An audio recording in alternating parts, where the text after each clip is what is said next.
Hi, my name is Shelby Navoni. I'm a PhD candidate in Museum Studies at the University of Leicester, and today I'm going to present my research titled Beyond Grave Concubines, Redefining the Narrative and Unraveling the Complex Symbolism of Isis-Aphrodite Terracotta Figurines from Greco-Roman Egypt.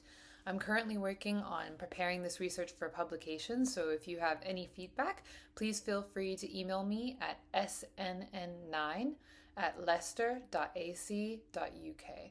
I'd welcome any advice or feedback that you have, so let's begin. In the 19th century, museums separated these objects, hindering proper study due to social taboos. Though they are now displayed, they suffer from interpretations that lack nuance and generalize them as fertility figurines. This research aims to enhance our understanding of them through the examination of 19 figurines, considering their iconography, archaeological context, and historical records. It seeks to challenge traditional interpretations and provide a more comprehensive analysis of the figurines. Utilizing multiple methodologies, I explore aspects of ancient embodiment, representation, and the interplay of cultural traditions. This research aims to achieve a richer understanding of the potential intended use and meaning of the figurines, with aims of contributing to discussions surrounding ancient bodies, women's histories in ancient Egypt, and the need for re-examining historical narratives. The research questions I pose stem from the problematic labeling of these figurines as grave concubines, described as being placed in graves to help the deceased regain his manhood. This term and definition, without further interpretation, holds objectively negative social connotations, diminishes her status as a goddess, and subjugates her to a man. Despite many scholars agreeing that this label is outdated, the use of the term persists in museums and some literature. Therefore, my primary research questions are: was the intended use of these figurines to be grave concubines for the virility of men? If not, what are other interpretations of their symbolic importance and function? Some questions to guide the data gathering and analysis are: what or who do these images depict? What are the themes portrayed and their subsequent connotations? What were these figurines used for and under what circumstances? For this research, I developed a mixed methodology approach whereby I use quantitative iconographic analysis paired with historical qualitative analysis, which resulted in discovering emphasized associations with the royal cult of the Ptolemies, the Greek gods Dionysus and Aphrodite, as well as Egyptian Osiris resurrection mythology. This methodological approach has contextualized these figurines more deeply within a Greco-Roman ritual landscape. The methodology also has the potential to be used in discovering meaning of other figurines with limited find context. Here we have the outline for the presentation. First, I'll present my methodologies. This will then be followed by my data collection methods and the limitations of the research. There will be 3 slides showing the results of my analysis grouped by headdress features, body adornment and features, and use analysis results. The results will then be contextualized, potential identity of the figurines discussed, and the presentation will be ended with my final conclusions. The mixed methodology used here was based on the theoretical framework by Richard G. Leisure, created originally for Neolithic figurines, which uses the analytical perspectives of iconography, use, social analysis, and symbolic studies. My approach begins with a quantitative iconographic analysis, which draws on data from the figurines themselves, identifying high-frequency imagery and themes and assigning them greater significance based on frequency of occurrence. This is then followed by a historical qualitative analysis, which is informed by the data gathered and draws on archaeological records, literary, and historical sources. This data-driven approach is to prevent falling into a gender binary model of the analysis. It moves the research away from a path often taken for interpretation of female figurines that focuses on their gender, bodies, and assumed reproductive roles. Instead, the figurines themselves are able to inform the research.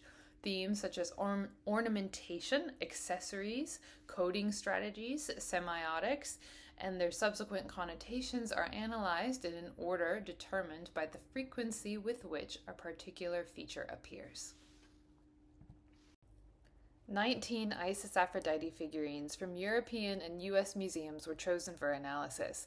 These figurines have also been known as grave concubines, brides of death, the concubine type, and more recently Isis Hathor, or Isis-Aphrodite Hathor. This research uses the term Isis-Aphrodite as it is the most commonly used term. The figurines were analyzed through high-quality images provided by the museums or taken by me. The data-gathering portion documented various ornamentations, painted features, and carved or relief details observed on the figurines. A frequency chart was created to determine the presence or absence of specific features, which was then used to assess their potential symbolic importance. The selection criteria of figurines is listed here on this slide, and the potential limitations are the small sample size of figurines and the COVID-19 restrictions of no in-person access to the objects for visual analysis. Here we have the first results of the headdress iconographic data analysis and collection. What becomes strikingly apparent is that the highest frequency features are those which emphasize the nature of the subject, and not so much exactly who she is. In 84 to 95% of the figurines, a Kernos and Calathos are present. These features are not exclusive to a particular deity in Greco-Roman Egypt, but rather allude to concerns related to the harvest, Dionysian festivals, and Egyptian divinity. 79% of the figurines wear veils which hold a multitude of meaning based on context. In ancient Greece, veils were used in weddings, mystic initiation, and in funerary rites to cover the body. In these situations, the veil indicated a transitional state of being. Veils were also used in Greece to shield men from the perceived wild and uncontrollable and sexual nature of women. The veils here may represent assistance in navigating a liminal state and or indicate the goddess's overwhelming power contained underneath the veil. Imagery coded to Isis as an Egyptian goddess appears the least at 26%. Most prevalent in the body adornments and features analysis are allusions to Ptolemaic royalty, with 100% of the figurines having this popular hairstyle for Ptolemaic queens dating to the early 2nd century BCE. Themes of magical powers, possibly sexual in nature and potentially connected to Isis, are expressed in the high frequencies of jewelry and bandolier features, with 74% of the figurines wearing a flower sash, likely made partially of roses. We see strong allusions to Aphrodite and Isis. Roses have been linked to both of these goddesses in literary texts, for Isis in particular through the story of the Golden Ass, whereby the protagonist needs to consume the flower during the Isis festival to regain his human form. The archaeological context of these figurines widely varies. They have been recovered inside of homes and well documented in ritual baths. The bath excavations revealed these figurines alongside other small terracotta objects depicting nude women in vessels with erotic decorations related to the cults of Dionysus, Isis, and Osiris. The presence of these figurines in this context denotes their use as votive objects for magical purposes, likely related to fertility. 2 figurines from the sample set were also found in a burial. The various find context of the figurines indicates their unique multifunctionality and utility, very likely serving different purposes at major points throughout a person's life and eventual death. Firstly, I would argue that both the Greco-Roman and Egyptian iconography of the figures would have retained most of their respective traditional meanings and been understood by the multicultural and integrated population of Egypt at the time. The figurines prominently feature Dionysian iconography that symbolizes fertility and the cycle of life and death. Dionysus, a boundary god, bridging life and death, aligns with the themes of death-defying deities like Isis and Osiris. Research further confirms the connections to the cult of Dionysus, making these figurines suitable for rituals spanning both life and death. We also see a strong connection to Aphrodite and the symbolism embedded within the adornments of the figurines. Though Aphrodite was considered a goddess of beauty and allure associated with the Ptolemaic queens, figures of Aphrodite have also appeared in burials alongside Dionysian and Isiac iconography. The two goddesses even share connections to death and the afterlife, with Aphrodite also being known as Aphrodite of the grave or the grave digger. Overt fertility symbols like the painted pubic triangle appear on only 50% of the figurines. A stronger fertility connection is seen when considering the cumulative presence of iconography like the Calathos crown, linked to the harvest and fertility. The harvest symbolized bountiful creation in ancient Egypt, associated with Osiris, the god of agriculture. Additionally, the high frequency of magical items like jewelry, bandoliers, and accessories also likely held erotic connotations. This data-driven analysis reveals the nuanced and complex nature of the fertility symbols present. The explicit imagery associated with Isis is the least represented on the figurines, with only 26% featuring solar imagery or the uraeus. The absence suggests that it may not have been crucial for people to visually identify a specific named goddess, or that they may have recognized the goddess even without such imagery. Again, what seems to be emphasized is what the goddess can do for someone rather than her specific identity.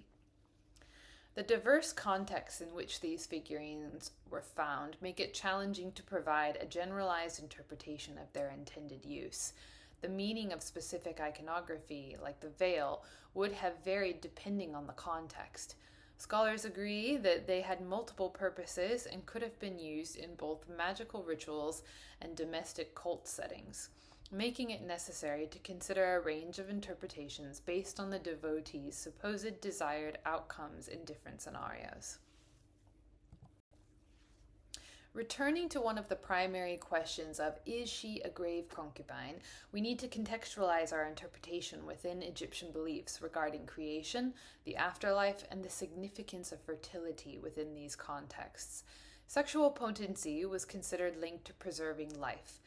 Including female imagery in burials was a way of providing a vessel for the rebirth of the soul, providing sexual energy for the process of rebirth. Though these figurines are women, they are very importantly also goddesses with divine attributes, magical qualities, and connections to royalty and ancient deities. All of this should not be overlooked in our interpretation. Now, taking a step back to look at foundational creation mythologies in Egypt, many of them revolve around male ejaculation. In the Isis and Osiris myth, Isis herself does not resurrect Osiris. It is her stimulation of him which causes him to ejaculate and resurrect himself.